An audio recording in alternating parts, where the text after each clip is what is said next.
O Poetry, O Rarest Spirit of All, by Arthur Henry Hallam, 1811 to 1833.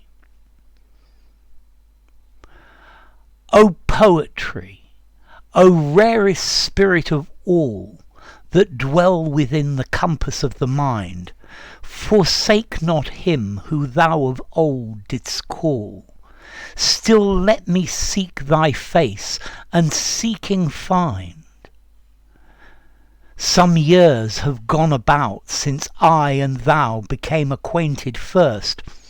We met in woe. Sad was my cry for help as it is now. Sad too thy breathed response of music slow. But in that sadness was such fine essence, so keen a sense of life's mysterious name, and high conceit of nature's more divine, that breath and sorrow seemed no more the same. O let me hear again that sweet reply, more than by loss of thee I cannot die. Okay, this poem is by Arthur Henry Hallam. Let's see, he went to Eton, he went to school with I think Gladstone, who later became Prime Minister, and then he became a friend of Alfred Lord Tennyson while at Trinity College, Cambridge. As you see, he died aged 22. And I think he's been described as jeune homme fatal, a doomed young man. So what's this poem about? Well, this he's asking for inspiration from the muse of poetry. This is like he's begging the muse of poetry to come to give him inspiration. And I think he's feeling sad, and he wants to express these sad feelings in poetry, and that is something that will make him feel better. And he's begging poetry to come. He's hoping that the poetic muse will come and take him away.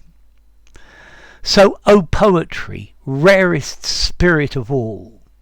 Okay, so it's like poetry is a ghost or something supernatural that dwell within the compass of the mind. So the compass is the sphere, the scope, so that dwell. Poetry that lives only in the range or the possibilities of the mind. Forsake not him whom thou of old didst call. So forsake, turn your back on. So don't turn your back on. Don't abandon the person who you called some time ago in the past. Still let me see thy face. Okay, so here he's saying the face of poetry. This is personification. Yeah, let me find your face, or let me look for the face of poetry, and seeking find. Okay, and find you while I'm looking. Some years have gone about since I and thou became acquainted first. So time has gone by, years have passed since you and I first met each other, since I first discovered poetry, since I first discovered the muse of poetry. We met in woe, so woe is sadness. So the day that we met, I was sad. Sad was my cry for help as it is now. So I think he's sad because maybe he doesn't have poetic inspiration. Yeah, sad too thy breathed response of music slow. So I met you and you gave me a sad response that was like slow music, and this is clearly a metaphor. Okay, so he was sad and he begged poetry for help.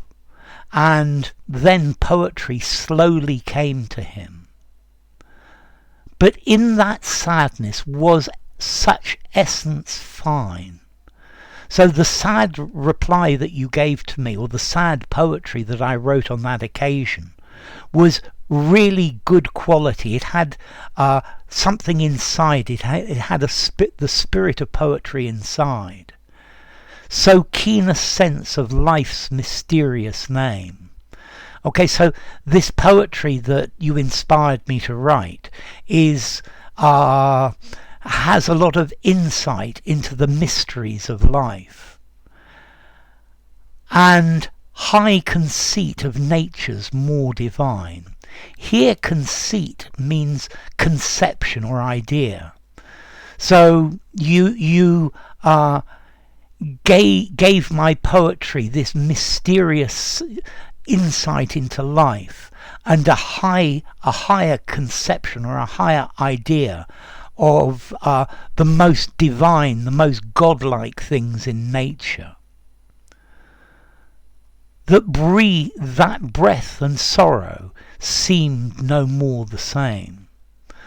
Okay, so yes, I was sad, but now it's like you separated me away from the earthly feeling of sorrow, and it put my sorrow on, or my sadness, on some astral or spiritual plane. Oh, let me hear again that sweet reply. So please come back to me, poetry. Please come back. I want to hear your voice, to hear you answer me. I want you to inspire me. More than by loss of thee I cannot die. So if I lost poetry, this would be worse than death itself. This would be the worst thing that could happen to me, far worse than death itself. Okay, so this is a very nice poem about poetry, and he's begging the muse of poetry to come and to come to him. So enough. If you enjoyed the video, give it a rating, subscribe to my channel, and I will see you soon. Bye for now. O Poetry, O Rarest Spirit of All, by Arthur Henry Hallam.